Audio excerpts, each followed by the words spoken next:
When she walks the street, she's got to get up early. Police found Roger Troutman in an alley behind his recording studio, bleeding to death from 4 gunshot wounds. A few blocks away, Larry Troutman's car had slammed into a tree after he shot himself in the head with a bullet from the same gun. Phone rang. I pushed an answer, and it was Shirley Murdoch on the end. She said, Roger has been shot. I said, what? So tonight, I want to know, can I get crazy tonight? It's a normal morning for Roger Troutman, walking out of the recording studio, suddenly finding himself with a gun pointed towards him. The music legend was gunned down in broad daylight by his own brother, Larry Troutman. And I said, then you're rich. And he said, what if I owe 4? Behind the talkbox magic and platinum records, his life was tangled in family drama, business feuds, and financial debt. So let's dive deeper into Roger Troutman and the events that led to his death.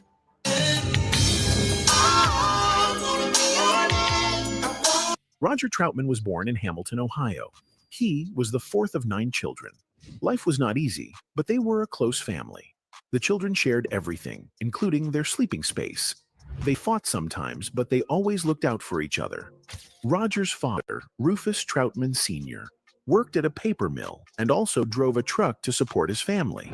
His mother, Addie, stayed at home to take care of the children and the house. Even with little money, the family found ways to have fun. Music became an important part of their lives. When my parents saw that I was interested in music, my father used to say, I would say, look, Dad, would you please buy me a guitar? Please buy me a guitar. He'd say, no way, boy, I ain't gonna buy you nothing unless you can prove you can play it. One day, when Roger was just 3 years old, his parents took him to a local store. When they got home, Roger kept asking his father for something he saw in the store. He was too young to say the word clearly. So Roger pulled his father's hand and pointed to a rack of guitars. "Duh!" he said excitedly. His father kept his promise and bought the guitar. From that moment, Roger never let go of it. He watched musicians on TV and listened to songs on the radio. He started playing music just by hearing it. He never needed lessons. Soon, people came to see the little boy who could play the guitar so well. Around Hamilton, Ohio, the Cincinnati, Dayton area, where I just performed everywhere, every kind of talent program, and did everything I could do to make it. And then I met Roger's mother first thought he was too young to perform, but by the time he was 6 years old, she allowed him to enter talent shows. His brothers and sisters joined in, and the family became known for their musical talent. Hamilton, Ohio, was between 2 big cities, Cincinnati and Dayton. Because of this, Roger and his family had many chances to perform in local competitions. They won almost every time. As Roger grew older, he formed different bands with his brothers. Some of these bands were Little Roger and the Vells and Roger and the Human Body. In 1977, he and his band, the Human Body, released their first song, Freedom.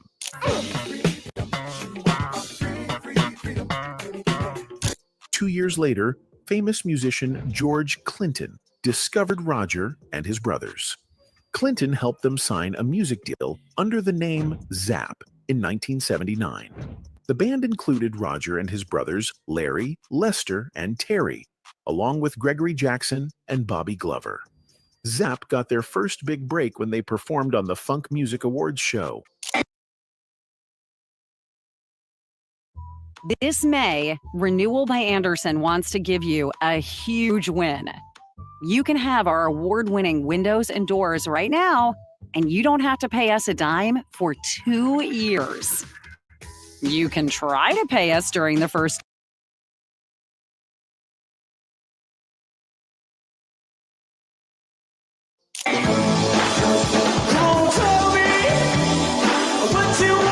But in April 1999, something terrible happened that shocked everyone. Roger was found dead in an alleyway early in the morning. He had been shot multiple times. Witnesses said he was in a car when he was attacked. He tried to get out, but the driver shot him and then drove away. Not long after, police found a car that looked like the one from the crime scene. Inside was Roger's older brother, Larry Troutman. Larry was a businessman and had been managing Roger's career for many years, but something went very wrong between them. Roger was wanting to do some things a little more independently, as an artist. But After allegedly shooting Roger, Larry drove a short distance before crashing his car into a tree. Before the police could reach him, he turned the gun on himself and took his own life. The Troutman family was devastated. Losing one family member is painful, but losing two in the same day was unbearable. The family came together to grieve and tried to understand what happened. People had heard that the brothers were having problems, but no one expected it to end in such a terrible way. My hero, my best friend, my hero, my two brothers. Oh my God, I was done, man. I was done. I was done. I was done. I was done. Some reports say that Roger was planning to fire Larry as his manager. The two had worked together for 25 years, but Roger wanted to go solo. This meant Larry would no longer be in charge of his career. Money, power, and business disagreements may have played a role in what happened. Some say Larry could not handle the idea of losing his role in Roger's success. Roger was wanting to do some things a little more independently, as an artist. But the brothers had been arguing a lot before the tragedy. They fought over band plans, finances, and other issues. Family members knew things were tense, but they never imagined it would lead to something so extreme. People close to them said Roger was making big changes in his life and career. Maybe this made Larry feel upset or left out. Because you need to learn to get your brothers. And from that day on, I've really been incorporated, with my brothers. And that's basically how we keep going right now. The guy that was giving you trouble before the show is my brother. He's my road manager. Terry Troutman, another brother, spoke about the pain of losing Roger and Larry. He said he was most upset that Roger was gone and that whatever was going on inside Larry's mind made him do such a horrible thing. It was hard for the family to accept, and they were left with many questions that would never be answered. When the funeral was held, thousands of people showed up. Friends, fans, and fellow musicians came to say goodbye. Roger had left behind 6 sons and 5 daughters. People sent flowers, and the funeral was filled with love and sorrow. A special tribute was given when their nephew performed Amazing Grace using a talkbox, a signature sound of Roger Troutman's music.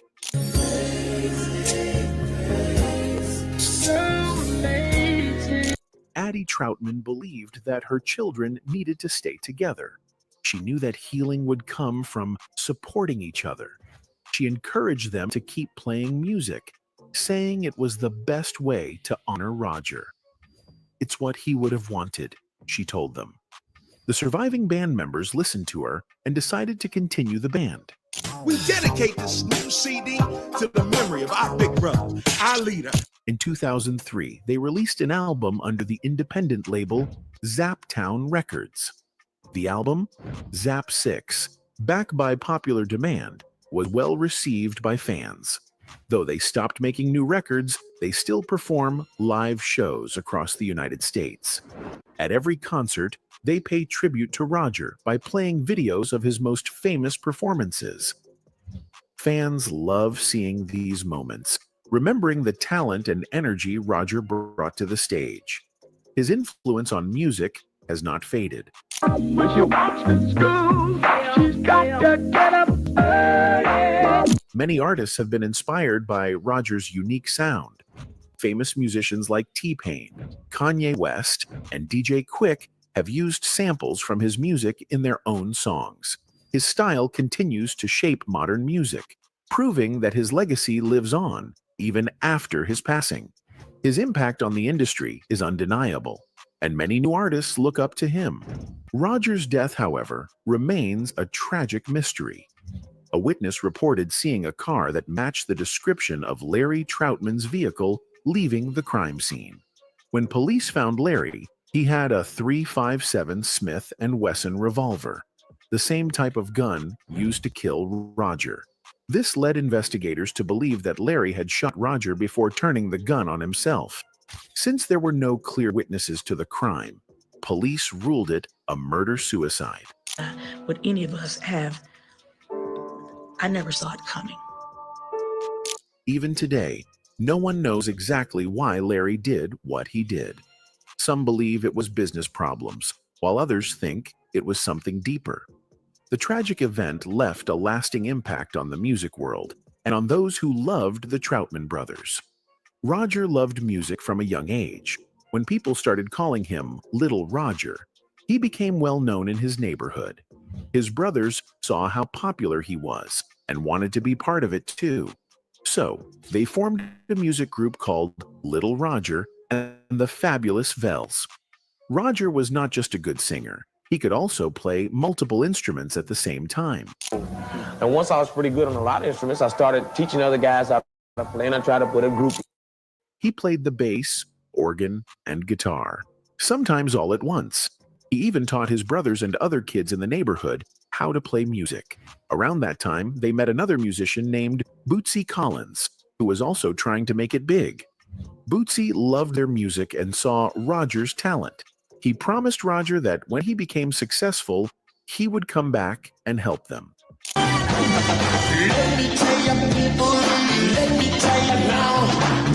In 1976, Roger changed the group's name to Roger and the Human Body. The band now included his brother Terry and their friend Gregory Jackson, who played the keyboard and bass. His other brother, Lester, played the drums and had been with him from the start. Then, their older brother Larry returned from serving in the Vietnam War and joined the band as well. Larry played the congas and also handled the group's business and management. They wanted full control of their music, so they created their own record label called Truotman Records. Their first song was Freedom, and this was the first time Roger used the talkbox, a device that made his voice sound robotic. But in 1977, Roger changed the band's name again. This time, they became Zapp, which was a nickname for his brother Terry.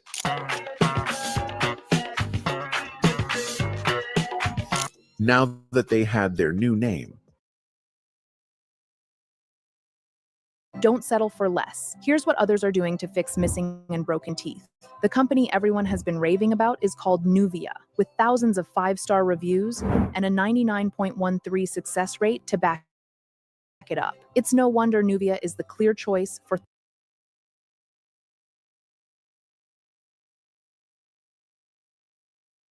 they wanted to take their career to the next level. They started performing in clubs all across the United States. They wanted to get noticed and create a buzz. One night, while playing at a club, their old friend Bootsy Collins showed up. By this time, Bootsy had already played with James Brown and was now working with George Clinton and the famous funk group Parliament Funkadelic. Bootsy and George Clinton loved their performance and invited Roger and his band to Detroit to record their demo. George Clinton was so impressed that he signed them to his record label, Uncle Jam Records. He even planned a solo album for Roger. But this is where things took a turn. Instead of releasing his solo album with George Clinton, Roger signed a different deal with Warner Bros. Records. If Roger had stayed with George, George Clinton would have gained more power in the music world. But Warner Bros. Knew that Roger was special, and they offered him a lot of money to sign with them. In the end, Roger took their offer, changing his path in the music industry forever. I met Bootsy Collins and George Clinton, and they introduced me to the key people at Warner Brothers and gave me total freedom in the studio, paid for everything. There was a big legal fight between George Clinton, Zapp, and Warner Brothers Records. They were arguing over their recording contracts. After some years, they finally settled the problem. Some people believe this legal battle hurt George Clinton's music career. Roger had money problems. He had issues with his recording label and was not getting all the money he deserved. There were fights over royalties, which are payments musicians get for their songs. These problems caused a lot of stress for him.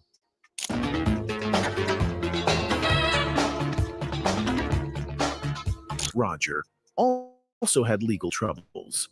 He was sued because of unpaid royalties. This added more stress to his life and made his financial problems even worse. It seemed like no matter how successful he was, problems kept coming his way. In the late 1990s, Roger's music was not as popular as before. New styles of music were taking over, and he was not getting as many chances to perform. This made his money problems even worse because performing was how he made most of his income.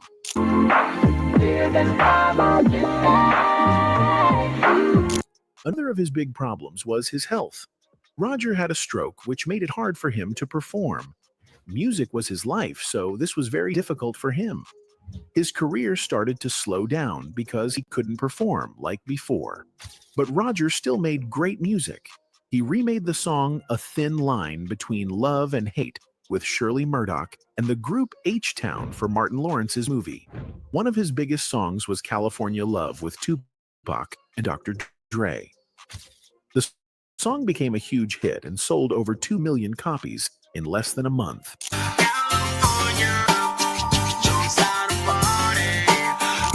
Because of this, Roger became popular again. Many rappers wanted to work with him, and he made a lot of money. Some rappers paid him cash for his work. Rapper Tech N9 said he paid Roger $25,000 for one song. The Talkbox was Roger's signature sound. In 1980, Zapp released their first album, and it became a huge success. Their lead single, More Bounce to the Ounce, became a hit. It reached number 2 on the R&B charts. Everywhere you went, people were playing that song. If you walked down the street, you could hear it blasting from car speakers. Every time it played in the club, the dance floor got packed. The song was nearly 10 minutes long, and Roger Troutman's use of the talkbox made it unique. People had never heard anything like it before.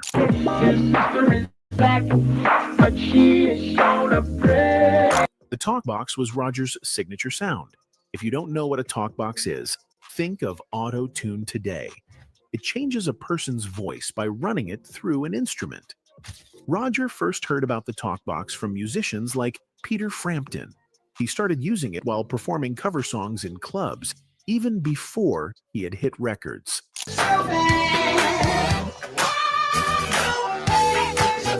But he wasn't the first to use it in R&B music. Stevie Wonder had already used it in 1973. However, Roger took it to another level and made it famous in funk music. What people didn't know was that using the talkbox caused health problems for Roger. Because he had to put a plastic tube in his mouth to make the sound, saliva would and stomach problems. Roger got sick many times because of it. One person had to guard it because other artists tried to steal it and use it for themselves. In 1981, the album became a hit, going platinum. It had popular songs like So Rough, So Tough, and his cover of Marvin Gaye's I Heard It Through the Grapevine.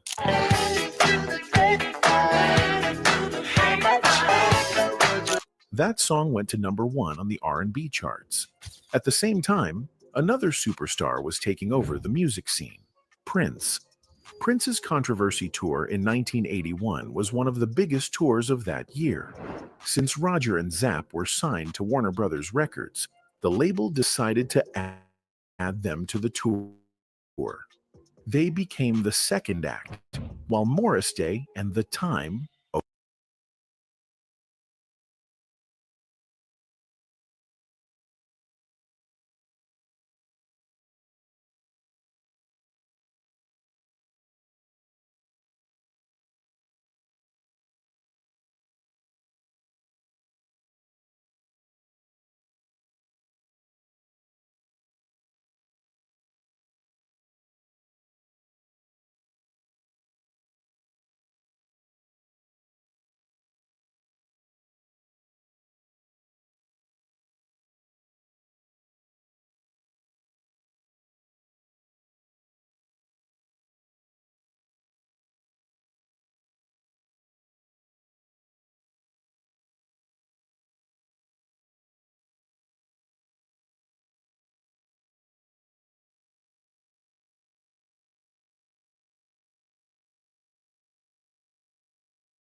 and The Time opened the show.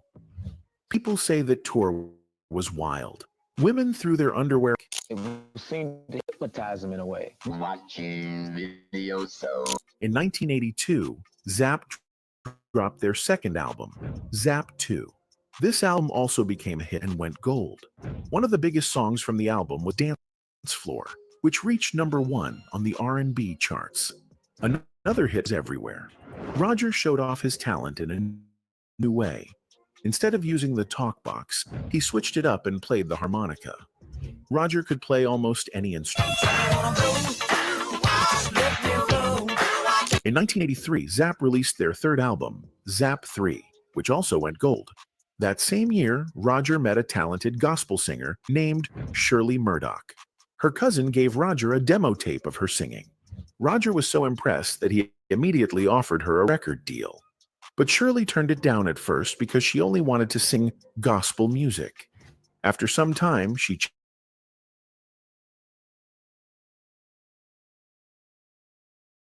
record deal a chance. That decision, Roger released his second solo album, The Saga Continues. This album featured the song Girl, Cut It Out, and a cover of In the Midnight Hour by Wilson Pickett.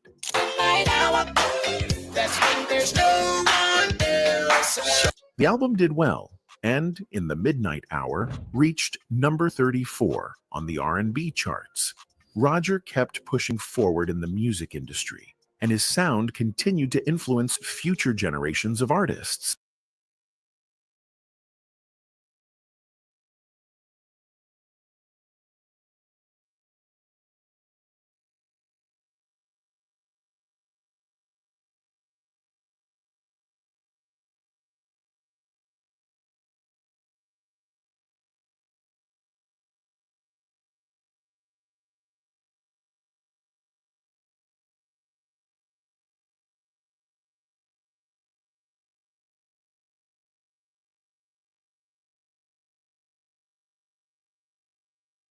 Of artists, fans continue to celebrate Roger Troutman. But the controversy surrounding the Troutman family didn't end with Larry and Roger. Years later, Brent, Roger's son, would also be involved in a tragic crime. This is my son. I want you to watch him play. Come on out here, boy. Play.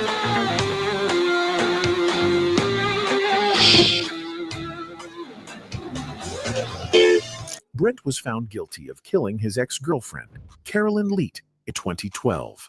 The court sentenced him to 32 years in prison for the crime. Carolyn, a 32-year-old artist and nanny, was found dead in Brent's home. Her head was covered in blood, and there was a large blood splatter on the wall. The police believed Brent was responsible for her death. Brent and Carolyn had been in a relationship for 2 to 3 years. On the night of the murder, Brent claimed that Carolyn was drunk and he tried to throw her onto the bed. However, he said she missed the bed and hit her head on the floor. He said that all the blood was coming from her nose. Brent also told the police that he poured water on Carolyn to wake her up, but she did not respond. The medical examiner found that Carolyn's blood alcohol level was very low, much lower than the legal limit for driving. This meant she was not very drunk at the time of her death. The cause of death was a serious head injury from a physical attack. She had many bruises on her head and body, a fractured rib, and broken bones in her face. The injuries showed that she had been beaten badly before she died. On the night of the crime, a woman called 911 around 6 a.m., asking for police and an ambulance. When the police arrived at Brent's home, they found Carolyn lying on a bed with her legs hanging off the side. Her clothes were not fully on, and her head was covered in blood. She had many bruises on her arms and scratches on her hands, which looked like she had tried to fight back. The police also found blood at the bottom of the stairs and on the walls. It looked like a struggle had happened before Carolyn was placed on the bed. Blood drops were found on the stairs and even on a bookshelf. The scene told a clear story. Carolyn had suffered a violent attack before she died. Brent's mother, Brenda Lynch, told police that her son had called her around 3 a.m. that night. He said something about Carolyn letting someone steal a car and could be very aggressive when he was drunk, and she was scared of him.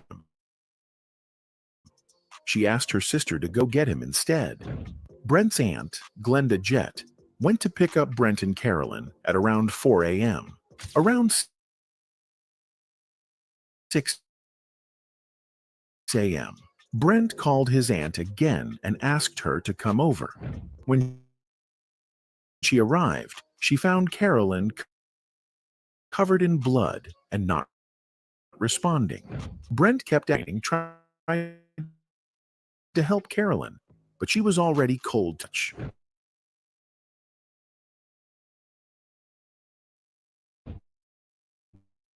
She had been dead. As for investigating driving, the police stopped the taxi and found Brent inside. They arrested him on the spot. Looked down. He was to go down like this. This wasn't supposed to happen. It was the alcohol. Here for a long time. Brent had a history of violence, including men. He had also damaged property in a separate case.